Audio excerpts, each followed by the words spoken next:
to me, it was always about starting with team, regardless of all the technology we deal with today. I always have said this, that the most important technology any manager deals with day to day remains the human brain. And if you can't get that technology to work, then the rest of the technology is sort of pointless. Welcome to the Strategic Momentum Podcast, the show where we share tips, stories, and advice from progressive leaders on what it takes to break through that business inertia and propel you and your business forward. I'm your host, Connie Steele. In today's ever-evolving world, companies are recognizing the importance of being agile, innovative, and forward-thinking in order to get ahead or even stay relevant. But driving that necessary change inside an organization as an intrapreneur can be difficult to do. And as an entrepreneur, where you do have control, striving to achieve that outcome you want doesn't always net out in the way that you expect. Jim Brady, CEO of Spirited Media, has been on both sides of the coin. Having been at the forefront of digital journalism, he's been recognized for the innovative work done in this space.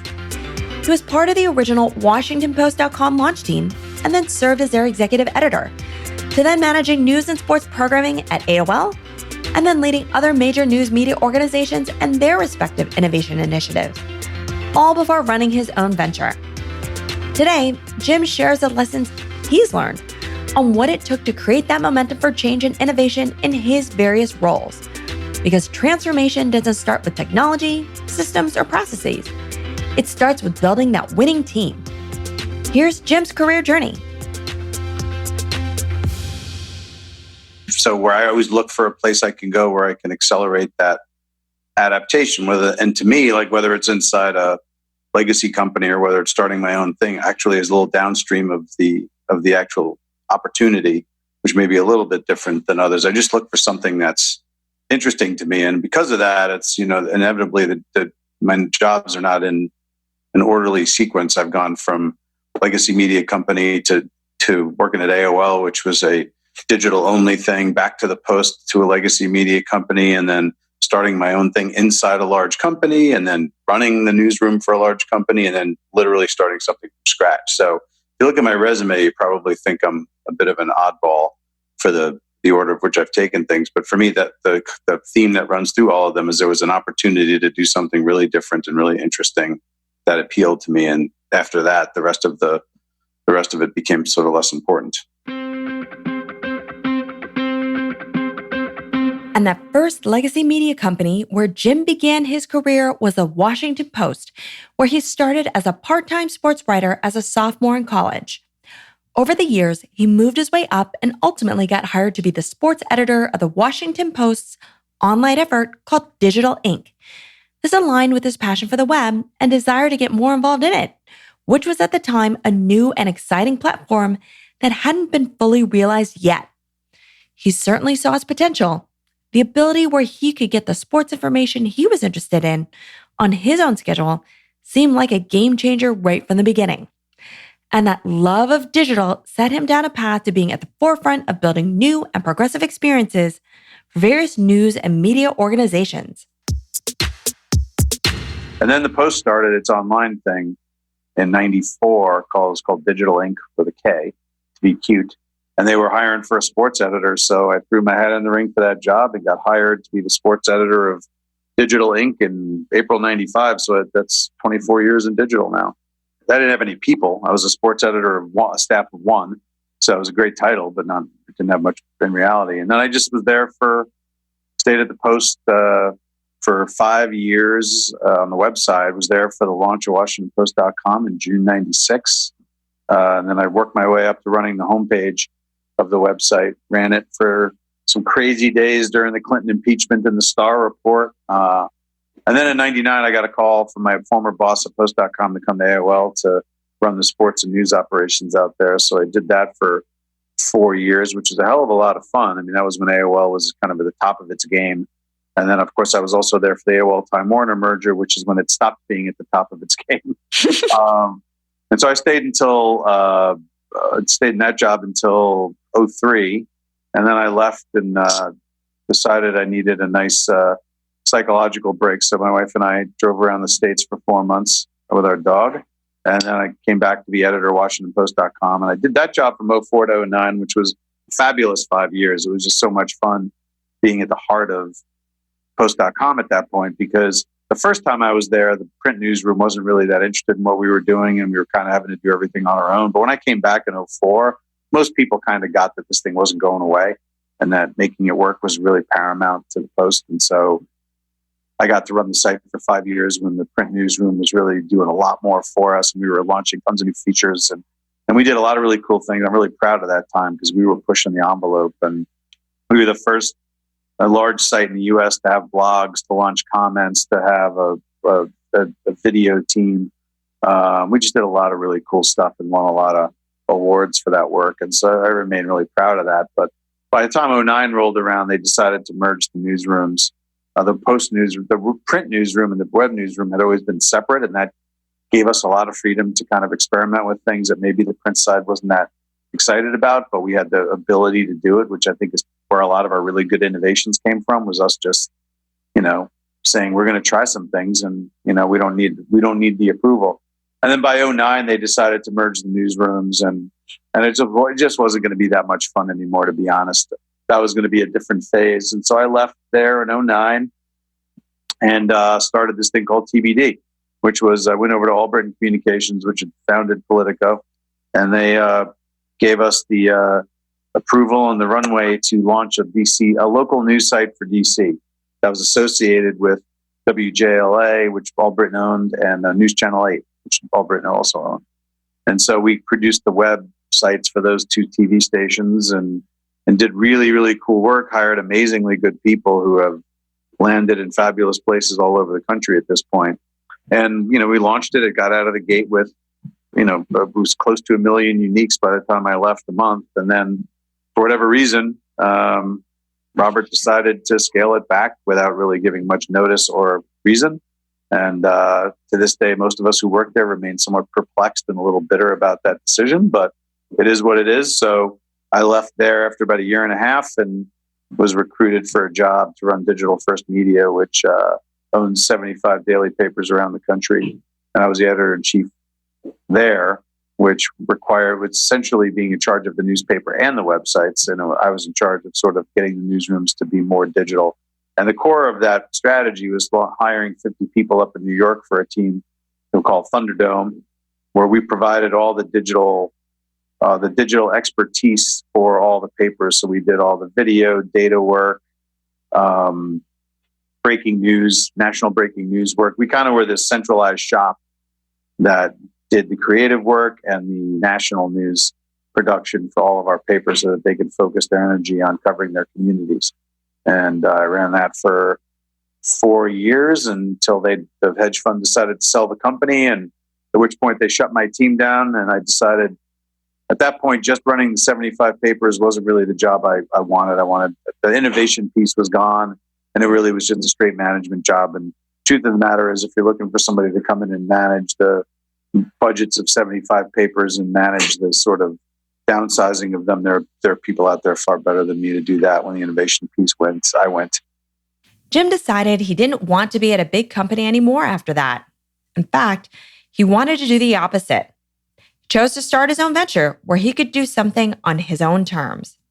So that was where the idea came to just start Spirited Media and launch local news sites in as many cities as we could get funding for. So we launched Billy Penn in 2014, The Incline in Pittsburgh in 2016, and then we bought a site called Denverite in 2017. So we had those 3 sites, and those are the 3 sites we just sold. So we just sold Billy Penn to WHYY, which is Philadelphia's public radio station. We sold Denverite to Colorado Public Radio, and sold The Incline in Pittsburgh to Where By Us, which is a startup similar to ours that has sites in 4 or 5 cities around the country. So that's the journey. So it's been, as you can tell from the journey, the jobs are never one job to the next are never the same, and I kind of like it that way. The twists and turns in Jim's career journey came from his innate need to innovate, or as he says, getting a chance to break things, a priority he identified early on and stuck to. When the opportunity to come up with something new went away, so did he, until eventually he was running his own shop. What he learned in each role he applied to the next, compounding his skills and knowledge that set him up for future opportunities and interesting new innovation challenges. He reflects. So I think you have to understand that you take different things from different jobs and apply those to your future jobs. And whether you know it or not, is a big question. I think some people don't recognize what they take from previous jobs. And I've always tried to be cognizant of that. There's not a job I've ever taken that I didn't take a really important piece from. I mean, I think if everybody says that job was a total waste of time, I'd say re-examine that job. I got to think there's something you learned in that job, even if it was a bad experience. I mean, I learned a lot doing TBD, even though it ended badly. I learned a lot when I was a produce boy at Key Food when I was 16 years old. So I mean, we all I think you have to always be willing to learn, even if you don't like your job. There are things about it that will allow you to grow if you just pay attention. And I think every one of those has been a key piece. For Jim, it's about constantly learning and improving. And he's been able to take lessons from different points in his career and apply it to each new role. By that token, being involved in sports naturally aligned to the pace and opportunities of digital. And it further shaped his management and leadership approach, both as an intrapreneur and an entrepreneur. So to me, the sort of metabolism of sports fed right into the internet right away. And that when the web came around, an awful lot of people in sports were like, this is awesome. I have a place to put all this stuff that's bouncing around my brain that couldn't fit in the newspaper, where a lot of other parts of the paper were like, ugh, another thing we have to support, another meeting we have to write earlier in the day now. They kind of viewed it as a disruptor of their workflow, where I think sports people saw it as an extension of their workflow. So I think they embraced it more quickly. And as a result, I think the early wave of people running websites, really a lot of them came out of sports, because I think we just saw that opportunity and seized it. So that was never an accident to me. And I'm glad I started in sports, because, it gets called the toy department at a lot of places. But I'll tell you what, you work in sports, you have to produce every kind of journalism there is inside one section. You got to cover events, you got to do investigative stuff, you got to do feature stories, you got to document analysis kind of stories. I mean, you really have to do all kinds of journalism under the guise of sports, which, I think makes it somewhat unique. And in our previous conversations too, you've mentioned that just having been in sports, but also just somebody obviously who's engaged in sports as well, from basketball and softball and so forth. That team mentality has been, instrumental in how you've run your different businesses and how you've looked at approaching, creating the most effective organization. I learned more on a basketball court and a baseball field than I ever learned in a classroom about leadership and how to affect change. I mean, you're playing basketball and some guy on the other team is just kicking your tail. You call a timeout. You got 60 seconds to try to solve that problem, and that you have to solve it in a way that doesn't involve just yelling at people, but trying to come up with a solution and communicate that solution as succinctly as you can, but also keep people motivated at the same time. And a lot of those things appeal when you go into the business world, especially when you're working in digital, where things are moving so quickly. You don't have time to do 6-month blue ribbon panels to solve problems. Things are moving at 100 miles an hour. And how do you keep people motivated and focused? And leadership to me is really fused together on a very fast schedule on a sports field. When you're an intrapreneur, most of the time you're inheriting some portion of a team, if not all of it, where if you're straight on entrepreneur starting your own company, you get to create your own team. And those are obviously, it's a pretty big difference. But either way, I mean, you've got to get the team to be pulling in the same direction, whether you inherit them or you hire them.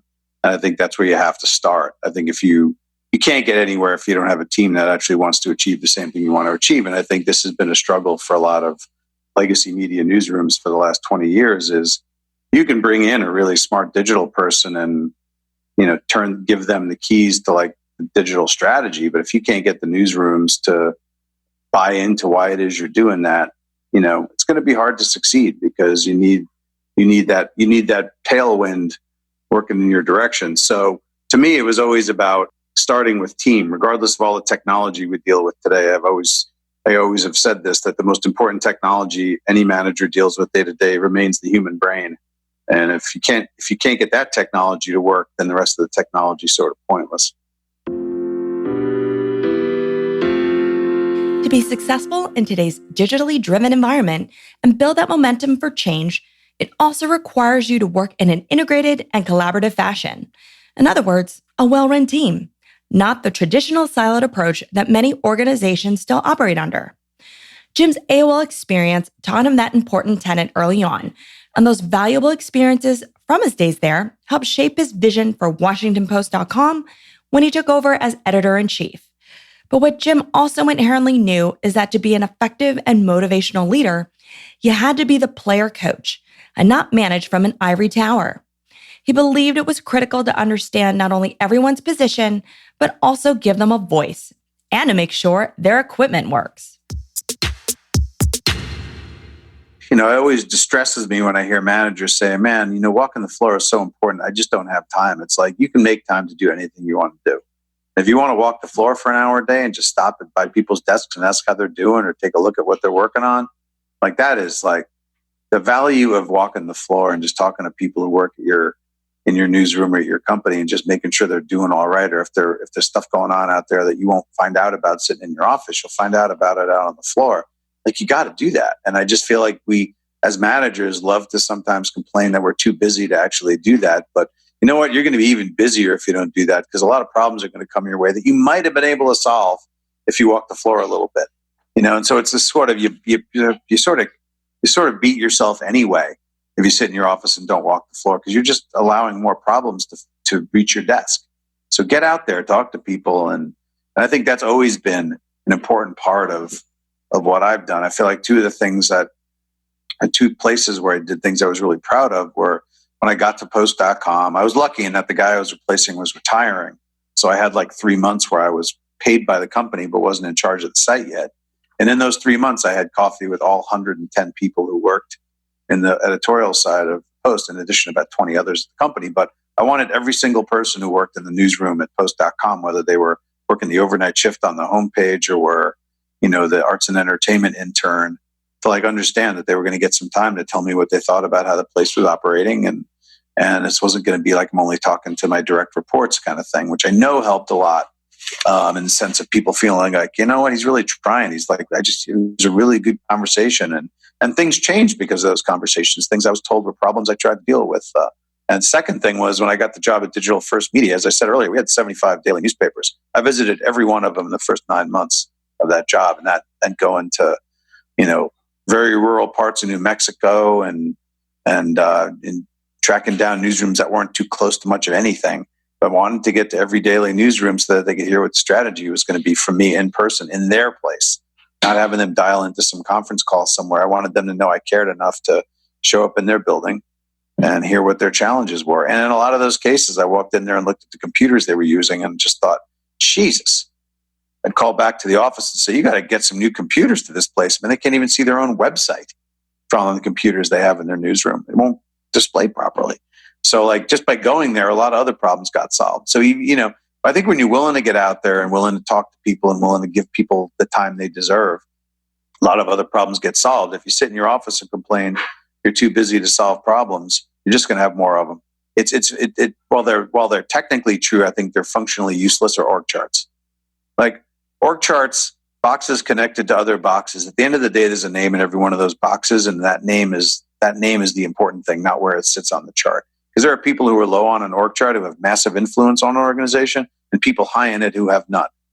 And it's all about how you wield the influence that how you wield influence in there. And I think it's important to know who the people who really are the influencers are, rather than where people sit on an org chart. Because you can change one name on an org chart, not change the org chart at all functionally, and it's a very different organization. And so, to some extent, I think we over-focus on the org chart and don't focus enough on the people in them, because those are the drivers of culture. Having been both an intrapreneur and entrepreneur, Jim has valuable perspective on innovation in addition to the organizational dynamics needed to drive and sustain change, given he's been on the forefront of digital media and both the large established companies as well as launching his own startup. Jim also believes that innovation can come in many forms and is so much more than the end product or technology you are creating. To produce innovation, you have to start with people. I mean, unless you're just a one-man band who can knock something out all by yourself, I suppose in that case, you don't really have a team. But for the most part, I feel like you have to have a team that you point to a hill and say, take that hill. And they all think like, yeah, that would be awesome to take that hill, rather than a group that says, might there be a smaller hill we can take? You have to really start with the idea that, and we got to think big. But I think innovation can happen anywhere. I mean, innovation can be process. Innovation can be, it can be 100 different things. I do think it often turns into like, oh, this is an innovation because it's technology. But I don't think that's where it stops at all. I mean, I think we produced innovative local news sites when we started Spirited Media, but there wasn't any single new thing in there. We didn't invent any new technology. What we did is we took a bunch of tactics and a bunch of theories that were in play in digital media and kind of put them all under one roof and created sites that were engaging and appealed to the audience we were going after, which was the 40 and under audience. And so, I mean, that's still an innovation to me, even if you couldn't pull one thing out of it and say it was brand new. So I think innovation comes in many forms. So you can innovate lots of different ways. I think when it gets to your point earlier, when it gets to be just about technology, I think that's really limiting. I think, Uber is not technology, and I guess the app is technology, but the concept is not technology. The concept is, why don't we have another way to do what cabs have been doing for 100 years? So I think a lot of it is just in process. It's in solving day-to-day problems that don't necessarily involve technology. So knowing that innovation from Jim's perspective is really multifaceted, what challenges commonly inhibit organizations from creating the right momentum needed to thrive? Culture, totally culture. I mean, I think in media companies, and maybe all companies, but I can only speak to the ones I've worked in my whole career. But in media companies, everything is downstream of culture. If you can't get the culture to adapt, then you're going to struggle. That's under the assumption you can't hire an entire new team for your project. And entrepreneurs struggle in a lot of ways, especially media companies, that they're often given a portfolio and told that, don't worry, we won't mess with this. And then the next quarter, when the numbers aren't reached, they start looking for things to cut. And they look at this entrepreneurial thing they started that hasn't really borne much fruit yet, and they see money they can take back. And so the very frequent process is to say, we're going to give you a year to prove this. We're going to put you over in a different building in a different office, and we're not going to touch you. And then 6 months later, they come by and say, I need half this team. So I think that's the biggest problem is, even if you can get the culture to work, there's often corporate mandates that don't last as long as you're told they're going to last. And that happened to me with TBD, which was the local news thing I started in DC, where we were given a 5-year runway, and they basically pulled the plug on it after a year without ever really explaining to anybody why. And when none of the numbers, audience-wise would have suggested it was a good idea to kill it, they kind of killed it anyway. So, I mean, you're always faced that. You're not in control. You're not as much in control. I mean, you're not in full control when you're a straight-on entrepreneur either, because you have investors and board. But an entrepreneur, all your money, all the decision-making authority is elsewhere. So you just have to work a lot harder to manage up and hit your goals. But I think culture is everything. If there are people around you who just say all the right things when you're around, but don't do any of the right things when you're not around, there's almost no way to succeed. So in a lot of these cases, with TBD and with Thunderdome, which is the project I did at Digital First Media, I was lucky enough to get to hire teams from scratch. At the Post, at Post.com, we had to work a lot with the newspaper, where obviously you didn't have that ability, and you had to work a lot more toward the side of getting people on board over time, which I think I was moderately successful at, but not fully. And along with that challenge of culture, there's always the inherent friction that comes from having an already entrenched and sustainable business juxtaposed with a longer-term bet that isn't delivering revenue, and often creates a crisis of prioritization, specifically in an entrepreneurial situation.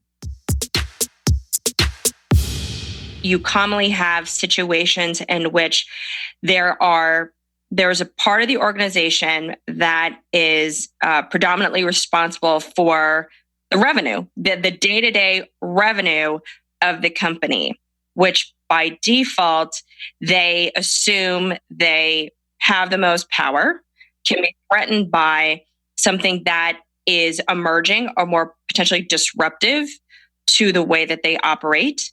And if there isn't clear mandates from the CEO or really across the leadership team, and understanding where you've got let's call it these two zones, where you've got one that's more transformative in nature, which is where you were, and those that are more performance or sustaining in nature can work together and how they benefit each other over time, then it seems like you're always going to have this conflict. And many leaders haven't quite figured out how to have the two coexist. And it just gets pushed down to those who are running these teams in a way that never really works well. No, it's exactly right. And I think that's, whether you're an intrapreneur or an entrepreneur, for the most part, you have one thing in common. You're not bringing in any money right away, right? So, I mean, you're starting something from scratch either way, and you're not going to be throwing dollars off by the millions, and the people who bring in the revenue often do not appreciate that. You're exactly right. And the key is, and this is where I guess the rubber hits the road, with TBD, there was a CEO who didn't want to fight that fight, so he just chose the revenue side. I mean, people, it happens a lot where somebody says like, "Oh, my CEO's leaving, but I don't know what kind of impact it's going to have on me." And I'm just like, huge. It's going to be huge.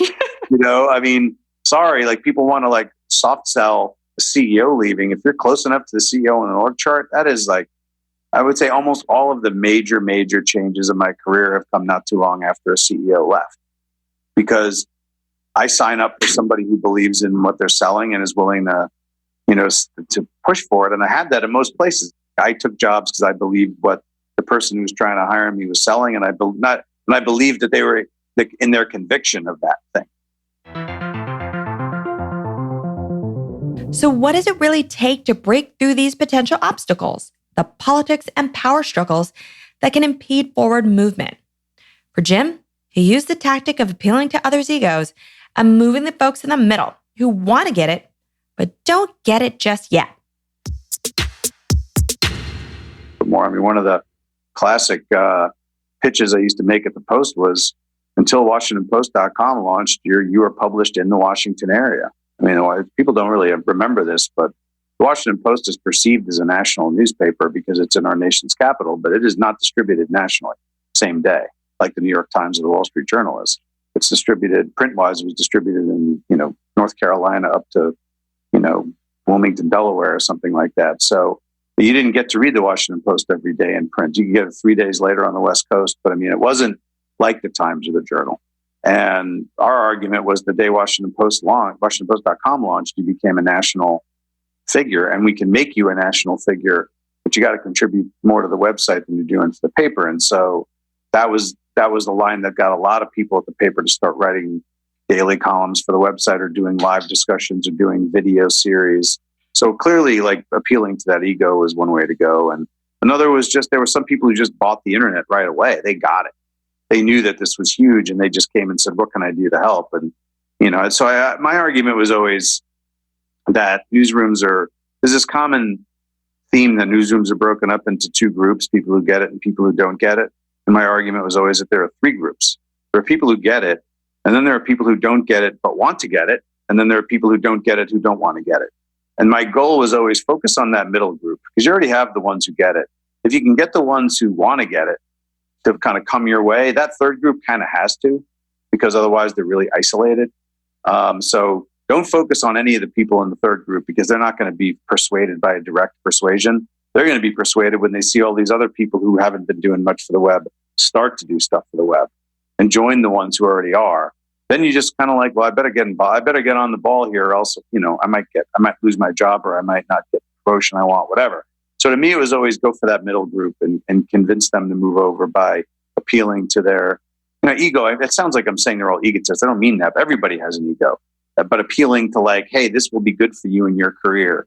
And so that's kind of how we did it. And then celebrate the people who did it and did it well, and send out notes to the entire print newsroom when a reporter does something miraculous, and make sure the editor of the paper seconded it, so people could see, wow, people are getting a pat on the back for doing stuff for the web. Maybe it's not such a bad thing. So those kind of tactics. For entrepreneurs, driving any progressive initiative that alters the status quo inside a company is never easy, particularly when many don't see an incentive or a benefit to change. But by being able to clarify that personal end benefit to those that you need to move forward, and demonstrating to them that there's tangible and successful progress being made, will help them see the vision and understand the potential. It's creating that flywheel effect to build the necessary momentum. But you will have naysayers, and it's oftentimes peers who end up being roadblocks. As Jim will tell us, it's best not to treat them as the enemy. Get them on your side so you can be on the same team, but also be realistic in that you may not get them to see your perspective. So you have to find the best way to navigate the landscape. I mean, the key is always try to get them on board first. I think there's a human reaction to somebody who says they don't agree with what it is you're doing. I don't agree that this thing should have been started, to just immediately dismiss them as an enemy. But I don't. My attitude is I can take some time and win this person over by walking through what it is we're doing and explaining it. And then sometimes you do that and it works, and sometimes it doesn't. And then I think beyond that, you just kind of try to manage with your boss as best you can, knowing that you have some people who are working against you who see the resources you have as resources they ought to have. And then it really, at some point, inevitably, if that's the way things work, it's going to come down to a you versus somebody else. In the sense of like a TBD, the TV station, the guy running the TV station had no interest in what we were doing, and from the beginning was sort of trying to sandbag us. And I was continually told, "Don't worry about that. He runs a TV station, you run the website, and that's that's just the way it is, and nothing's going to change." Well, he complained enough that eventually, I think it was a factor in them kind of scaling us back earlier than expected. So at some point, if the culture shifts away from what it is you're doing and how you want to run things, not much you can do about that. The best thing you can do about it is identify it as quickly as you can and move on. But you should always try to get the naysayers on your side at first, but you also have to be honest enough with yourself when you recognize that it isn't going to happen, and this is just somebody that you need to work around or you need to take into account in how you manage up. But you're probably not going to change the end game if the person who runs the company is leaning in that person's direction. You'll find out at some point. I mean, I know that's sort of a helpless answer, but I do think it's more real one than saying there's an easy answer to that problem. There isn't.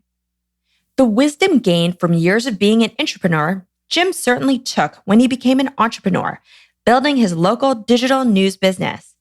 And the result was that when you can create the right culture and ensure a common vision among a small team, your ability to produce great work, make incredible progress, and have an impact reflects an organization far larger than what you represent.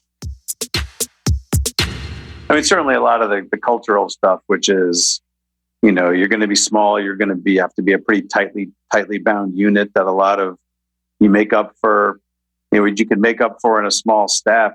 You can make up a lot with a small staff if people are motivated and really believe in what it is they're going after. I feel like one of the great compliments we got for Billy Penn, which was our site in Philadelphia, was people would always be shocked when they found out that the newsroom was 4. They'd say, "I thought you had like 15 people in that newsroom." And I always be like, that's what I want to hear, is that people think you seem bigger than you are. Whereas I feel like a lot of legacy newsrooms are 50 and they feel like 10 because the morale's been so bad for so long and not unfairly so, because of the constant layoffs and the financial challenges. So I think part of it is just to get people really committed to what they're doing. It's amazing how much they're willing to do to make the mission kind of come true. So certainly I took that with, I think, I would say most of what I took from entrepreneurship, I took to entrepreneurship. I think the one thing that is different, that is there is a lot of little stuff. I don't know if you're allowed to use profanity on said podcast, so I will not.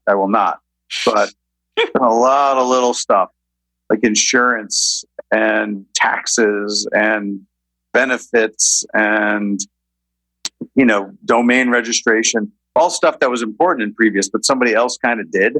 When you were at a big company doing entrepreneurship, man, it was a lot of paperwork. And so, I think that was really useful learning for me.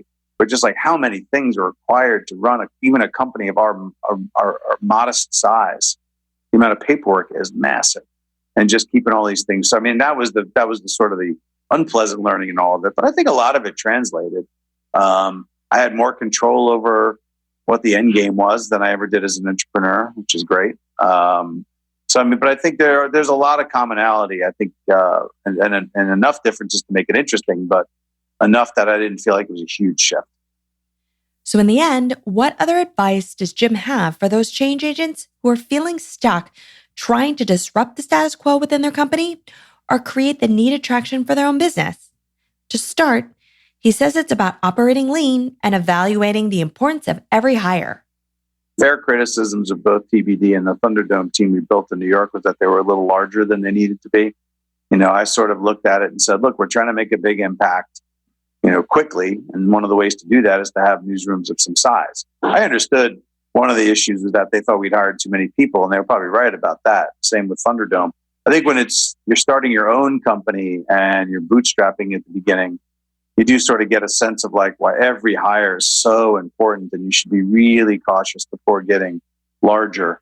And I think like if I'd done the full-on entrepreneur thing before those, I probably wouldn't have recommended staffs the size that I did. I probably would have said, let us earn those extra heads rather than just put them in our initial budget. So that was one lesson for sure, and mistakes that I made in those other jobs. I don't know that either of them were fatal, but they probably were mistakes nonetheless.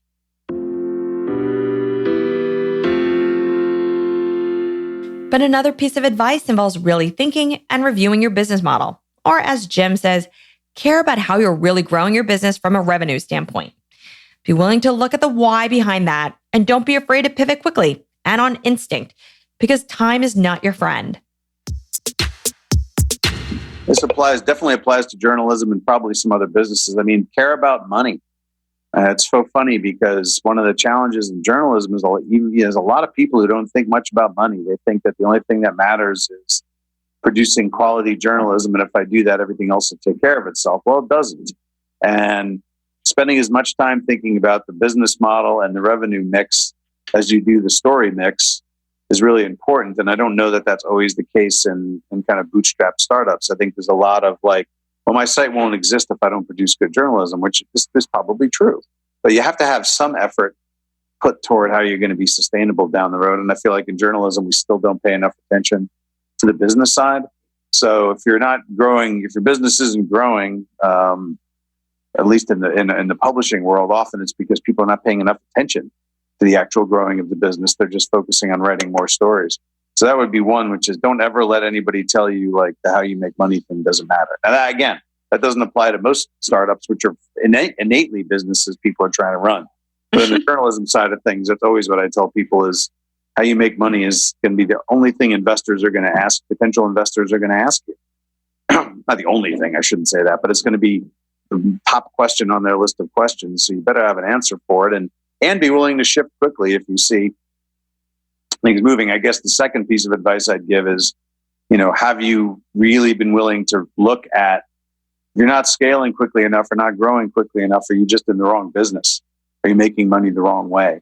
I think we pivoted toward the end. I just sold the third of our third sites that we launched a couple of years ago because we started making a lot of money doing consulting, because a lot of the companies that we were trying to raise money for have decided they would rather give us money to help them figure out the digital thing than give the company money as an investment. They'd rather just pay us on a consulting basis to come in and help us transform our digital operation. And so when that started to happen, I looked at it and said, you know what, there's a lot of money to be made on the consulting front here. We should probably chase that. And at some point, it became clear that scaling the publishing business was going to be a lot harder. So we got out of that business. So, I do think being willing to pivot pretty quickly and pretty much on instinct at times is important too. And sometimes when people get stuck in the mud, it's because they keep trying to start the same engine that just isn't firing the way they thought it would. And sometimes you just need a new engine. Time is not the friend of a pivot. If you're trying to pivot, it's often because you need to do it with some alacrity. And if it takes you 6 months to make it because 37 people have to approve it, you might have missed your moment. So I think it's definitely harder in an intrapreneur world to make that pivot. But I do think pivots are really important because not many people went out and said, I want to start a business that does X. And like literally it did exactly what everybody thought it was going to do. And they never had to change. I'm sure there are some out there, but most of them had to at least take a fork in the road here and there. Jim also shares that as a leader whose goal is to create sustainable change and impact, it's also valuable to recognize that in the end, the original plan may not yield the outcome that you were striving for. And that's okay. You're going to raise some dust and you're going to break some stuff.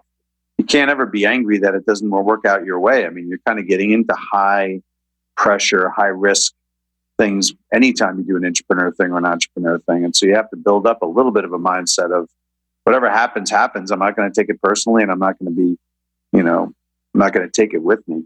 But you do have to have that mindset. If you're looking for stability and everybody to always tell you you're doing the right thing and pats on the back, so you're not going to get it in the entrepreneurial world, because by the definition of the terms, you're coming in and trying to do something new, and doing new things is hard. They'd already be there. So to close, what advice would Jim tell his younger self?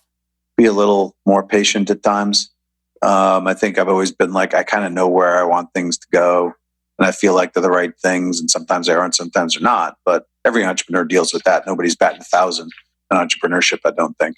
So, but I think sometimes you do have to, it's worth tapping the brake for a second if you think you can get key players on board. And I think there were times in the past where I'm just like, why don't you get this? You should get this. If you don't get it, I'm just going to blow past you, and I'm going to ignore you. And when you spot a really important person or issue that you think will make a big difference and it's not moving at the pace you want, take a break and just focus on getting that thing over the hump, because it'll solve a lot of your problems. And I just ignored things that were not moving the pace I wanted to move, to my detriment.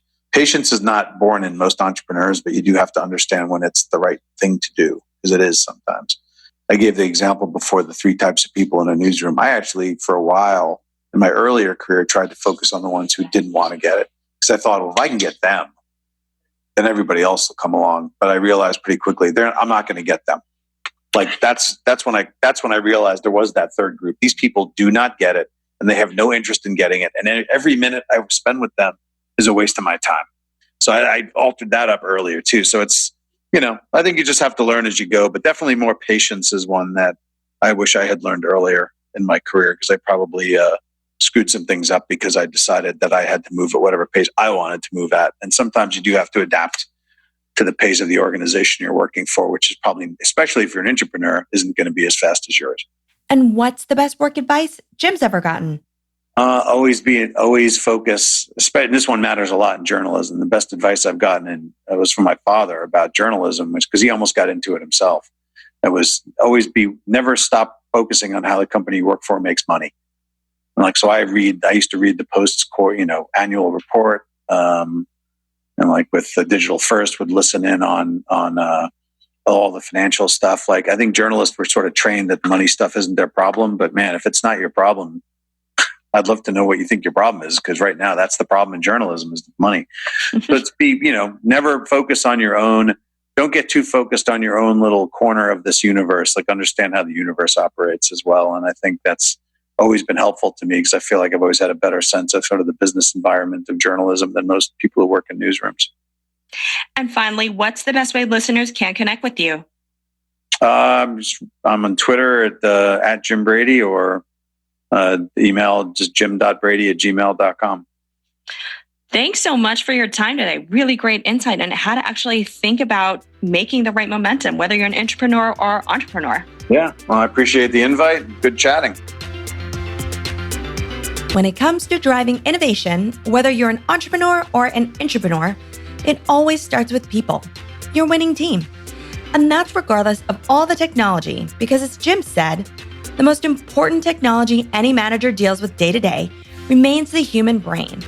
And if you can't get that technology to work, then the rest of the technology is pointless. Know how to best motivate those you directly and indirectly manage, ultimately breaking down silos and winning over critics to create that forward movement throughout your organization. And throughout this, don't lose sight of the levers that will really drive revenue as you test, learn, and pivot.